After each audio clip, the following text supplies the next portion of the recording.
have heard that original recording of a young lady taking some toilet roll and blowing her nose in 1537. Quite intriguing. Hello there, and welcome back to the final couplet. It is December, and the gloomy, dark days are rolling in. We have got Christmas Day, of course, to look forward to if you celebrate that. If not, then just same old month, I suppose. I hope my North American listeners had a good Thanksgiving. If you did that, we don't do that over here in the UK. We just have a normal old weekend. No Thanksgiving for us. No giving of thanks to anyone, in fact. And the good news is I'm hoping to have Kaif Keating, who's been on the podcast a few times doing the Christmas episode. I'm hoping to have him back this year. We're going to have to record it over some sort of Zoomy type thing. Never done that before, so we'll see how that turns out. Because I'm away for a few weeks now, hoping to still get a podcast out. But if you don't get a podcast over the next few weeks, apologies. I will be back. I haven't finished. That'd be crazy to stop doing this podcast at Sonnet 132. I mean, that would truly be mad to give up now. So don't worry. Don't worry. Anyway, it's time we look at the next sonnet, which is Sonnet 132. Let's take a listen, shall we? Sonnet 132. Thine eyes I love, and they, as pitying me, knowing thy heart torment me with disdain, have put on black, and loving mourners be, looking with pretty ruth upon my pain. And truly, not the morning sun of heaven better becomes the grey cheeks of the east, nor that full star that ushers in the even doth half that glory to the sober west, as those two mourning eyes become thy face. Oh, let it then as well beseem thy heart to mourn for me, since mourning doth thee grace, and suit thy pity like in every part. Then will I swear beauty herself is black, and all they foul that thy complexion lack. So there we have it, Sonnet 132. And the overarching theme I'm getting from this is the last few sonnets. I mean, he's being rejected here, really, by the Dark Lady. And you know what? He's not really been used to rejection, especially in these sonnets. I mean, he's just sort of fallen in love. You know, with the fair youth, I guess there's been a bit of push and pull going on. There's been a bit of chasing. But he's having a tough time with the Dark Lady. She is not giving him the love that he wants. And it seems like he is absolutely infatuated with her. And in this one, he's sort of begging her for this emotional softness because she's rejecting him. And he's seeing this sort of pity in her eyes and wants her heart to match that pity. It sort of seems like my first thoughts are that it seems like he almost wants her pity here. I might change my mind on this, so don't hold me to it. But it seems like he wants her pity. I mean, she's like sort of pitying him with her eyes. And he, for some reason, seems kind of into that. I mean, like, he wants his lover to pity him. It's a sort of strange want, I will say, but each to their own. Maybe he hopes that pity will turn into some sort of affection and love. I don't know if that's a natural course for the emotion pity, but I guess we'll find out in the next sonnets. But let's break this down line by line and work out what the hell Shakespeare is going on about in Sonnet 132. So we start with, thine eyes I love, and they, as pitying me, knowing thy heart torment me with disdain, have put on black, and loving mourners be, looking with pretty ruth upon my pain. Now that admittedly is not one line, I know, but as I like to say, it's all one thought, so let's break down that long 4-line thought. And he's really saying, I love your eyes, and your eyes are pitying me, knowing that I am tormented by your disdain. So obviously the Dark Lady is sort of very disdainful of Shakespeare, and he is tormented by that, right? But she's sort of pitying him. She's sort of looking at him and pitying him for that reason, which is, it's hard to it's hard to wrap your head around this one, I will say. So she's looking at him with pity, knowing that he is tormented by her disdain. Pretty clear in a way, disdainful and pitying, kind of in equal measures. And he's continuing saying, your eyes have dressed themselves in black, like mourners, at a funeral. Everyone's dressed in black, some women might have a black veil at the time. And they are looking, her eyes that are dressed like mourners, so clearly her black, dark eyes are looking at Shakespeare with a sort of, I would say, a gentle sadness. But that's my interpretation of looking with pretty ruth upon my pain. So looking a sort of gentle, sad pity towards Shakespeare's pain. It's a hell of a look to give someone, isn't it? But Shakespeare seems kind of almost sort of like turned on by this. He's kind of into that look, I think. And he's going, God, hey, look, I know you've been disdainful for me, but you're also kind of looking at me with pity, and I'm kind of like that. Is that weird to say? Then we continue with, and truly, not the morning sun of heaven better becomes the grey cheeks of the east. So here he's going, and honestly, if I'm being straight up, if I'm being honest, the morning sun doesn't look as good in the grey eastern sky. And of course, we're coming on to a comparison, but the next thing he says is, nor that full star that ushers in the even doth half that glory to the sober west.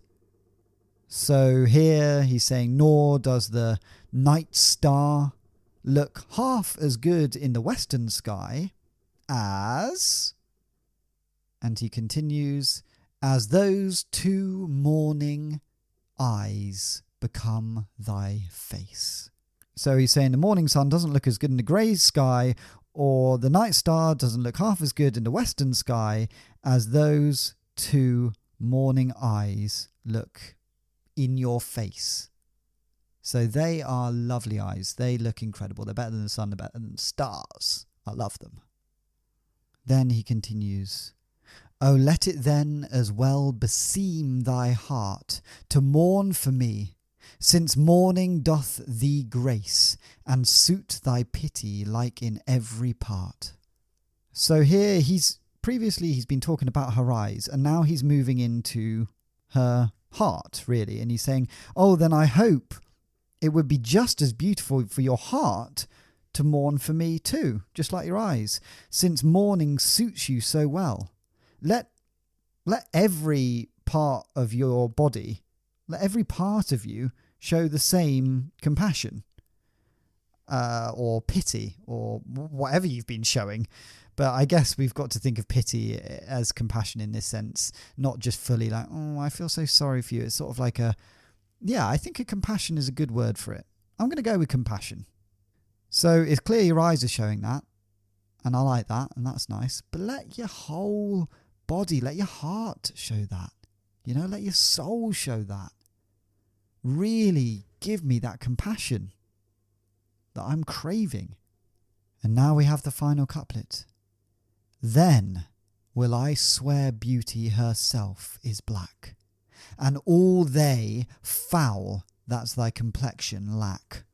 Which I love. This is a great final couplet. Ruthless, brutal, but snappy as well. So fair play to him.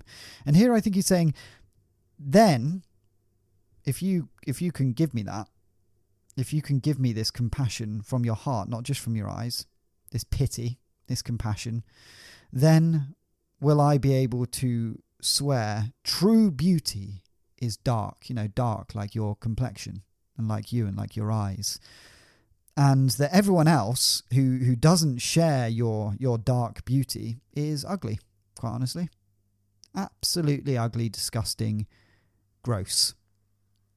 So everyone else that doesn't have the same complexion as you, gross, disgusting.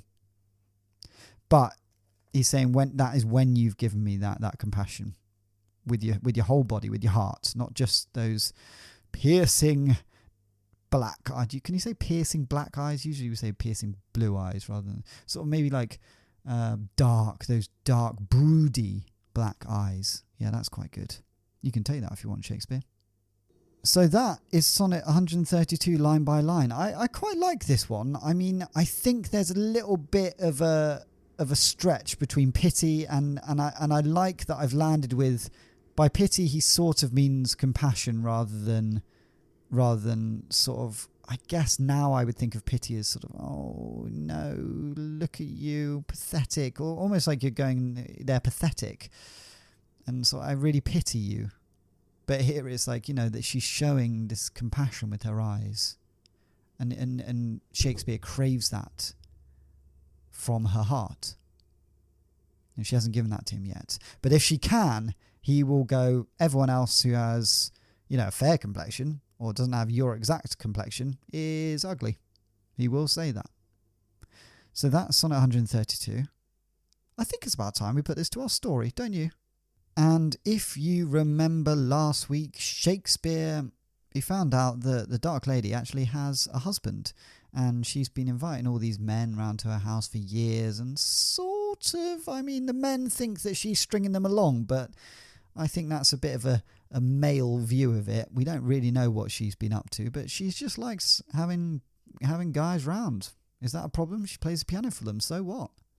She's just being her. She's having a good time. She's entertaining people. And all the men are being a bit, incel about it, I think. But Shakespeare's found this piece of news out, and he's gone, you know what, I don't care. People are slagging her off. People are slagging her off behind her back and going like, oh, she's doing this, she's doing that. And Shakespeare's like, you know what, guys? She's still bloody beautiful, isn't she? She's still the most beautiful person I've ever seen in my life. And so he goes home from the pub and he writes Sonnet 131. And then he goes and sits on the Dark Lady's front doorstep and waits for her to come out. Eventually she comes out and he says, listen, you're beautiful, I love you, and I need to recite this sonnet to you. She's a bit annoyed. She's like, oh, God, I really can't be doing with this in a moment. She's just popping to the shops. And it seems like she gets this quite a lot from men, sort of throwing themselves at her. And she's like, oh, fine, you can read it eventually. And Shakespeare's like, yippee, I can read it. And it's essentially him saying, yeah, I've heard all the rumours. And, some people say you're not actually as sexy as you think you are. And you can't actually make people groan with love, all right? So you're not that amazing. But I think otherwise. I'm different. And then he kind of, with the final couplet, says that there's actually nothing dark about you apart from your actions haven't been great. I don't think it's great what you've been doing. And that's probably the reason people are saying bad things behind your back. So maybe change your actions is kind of what he's saying. Maybe don't have all these men round your house, entertaining them, leading them on, which is a pretty crazy thing to say to the Dark Lady who's just been entertaining these guys. Nothing going on. And she's got a husband, so what's the problem? Anyway, let's see how that sonnet is received by the Dark Lady and how Sonnet 132 fits into all this.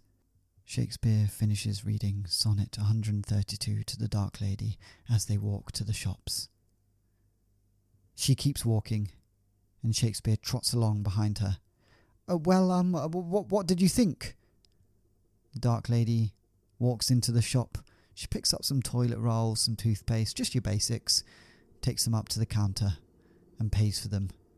2 shillings, please. Your mistress, your lady? There you go. She hands over her 2 shillings and says, keep the change. The man disappointedly looks at the exact change and puts it in his till. Another sad day in London. The dark lady leaves the shop and Shakespeare says, "So, sorry to... what do you think of my sonnet? I mean, you haven't said anything." Eventually she turns on him and says, "Shakespeare, please leave me alone." Shakespeare says, you didn't like it?" And she says, "You know what? You said that what I do is bad. What's so bad about what I do?" And Shakespeare said, "No, I mean, it just seems a bit weird. You know, I've heard you have a husband and you invite men round and you sort of entertain them." "Yes, what, am I not allowed to entertain men at my house? I can't play piano for them? They're lovely, they're my friends." And Shakespeare said, "No, I mean, you absolutely can, but obviously rumours happen." She said, "I don't care about the rumours, Shakespeare. And you are starting to really annoy me." She looks at him with her dark black eyes, almost bearing into Shakespeare's soul. "If you think I'm so bad, why are you still here?" And Shakespeare said, "Well, I just quite like you. I don't actually agree with them lot. I never say it to their face, as I said in the sonnet, but I don't actually agree with them. I think you're a nice person. I'm just pointing out that might be why you might have heard a few rumours and, whatever. It's not a big deal." And she says, "Yes, it's not a big deal. You know what, Shakespeare, why don't you come round and have dinner with me and my husband tonight?" Yes, I'd love to." "Okay, see you tonight. Bye-bye." And then she turns on her heels and walks off. Shakespeare is shocked, but also quite excited. But also thinks, well, what's the bloody point? I love this woman. I don't want to meet her and her husband. This is crazy. But he thinks maybe there is a chance to steal the dark lady away from her husband. And he noticed something in her eyes during that conversation. A sort of compassion, almost a pity. And for some reason, unbeknownst to him, that made him quite aroused. The feeling was weird, and he thought, I must go home and write a sonnet about this and read it to the dark lady later at dinner. The sonnet shall be called Sonnet 132. Ah, yes, that's a good name. And so he runs home as fast as little legs can carry him and scrawls down Sonnet 132 on a piece of paper. When he's finished, he thinks, God, this is good. This is good material, Shakespeare. You're talking about her disdain, but also her compassion in her eyes. It's quite beautiful, actually, what I've written. And he sheds a tear for his own writing. He's so moved. And then he puts on his Sunday best and walks to the dark lady's house. He's invited inside by the dark lady's husband. He's a small man with light blonde hair and a little goatee. He says, Shakespeare, is it? Come on in. We've been expecting you. Silly old me. Shakespeare can't believe it. He can't believe this bloody buffoon is with the dark lady. Still, he follows the little goateed man into the dining room where the dark lady is sat.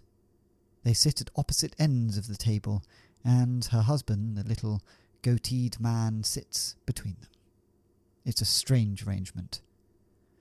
They are bought dinner by the dark lady's staff, who place down a starter of crab. "Oh, I love crab," says the dark lady's husband, titillated by the meal in front of him. They mainly sit and eat in silence, the dark lady staring at Shakespeare, her black eyes bearing him to him once more. Shakespeare is trying to work out the look. He can't tell if it's sexual or if she hates him or if she's pitying him again. He really is very confused, and her husband seems completely unaware of this. Shakespeare eventually plucks up the courage and says, maybe now would be a good time to read you a sonnet I've written." The dark lady rolls her eyes, but her husband says, "Ooh, a sonnet! Oh, lovely, I love sonnets. What's it all about?" And Shakespeare says, "Well, I don't know if you really want to hear this, sort of about your wife." "Oh, no, I'm very happy to hear a nice sonnet about my wife. Oh, no, many people have written lovely sonnets about my wife. I like it, in fact." Shakespeare said, "Okay, well, yeah, well, it is about your wife and the way she looks at people, looks at one." "Oh, yes, she does look at people strange sometimes, doesn't she? With those big dark eyes. Oh, gosh, she's beautiful, isn't she, my wife?" Shakespeare says, yeah, no, she is she's good looking. Yeah, she's a good looking lady. Yep, I like her. Anyway, let me read this sonnet to you, please. I must get it out." They look at the dark lady, waiting for her approval. Eventually, she slowly nods her head, and Shakespeare whips out Sonnet 132, quick as a flash. Stands, clears his throat, and reads, Sonnet 132. I love your eyes, and they pity me, knowing I'm tormented by your disdain. Your eyes have dressed themselves in black like mourners, looking at my pain with gentle sadness. And honestly, the morning sun doesn't look as good in the grey eastern sky, nor does the night star look half as good in the western sky as those two mourning eyes look in your face. Oh, then I hope it would be as beautiful for your heart to mourn for me too. Since mourning suits you so well, let every part of you show the same compassion. Then will I be able to swear true beauty is dark, and that everyone who doesn't share your dark complexion is ugly. So there we have it, Sonnet 132 and the story to go with it. Quite interesting meeting the dark lady's husband. He seems like a nice guy, I think, but you do wonder why she's with him. Hopefully we'll find out in the next few episodes. Until then,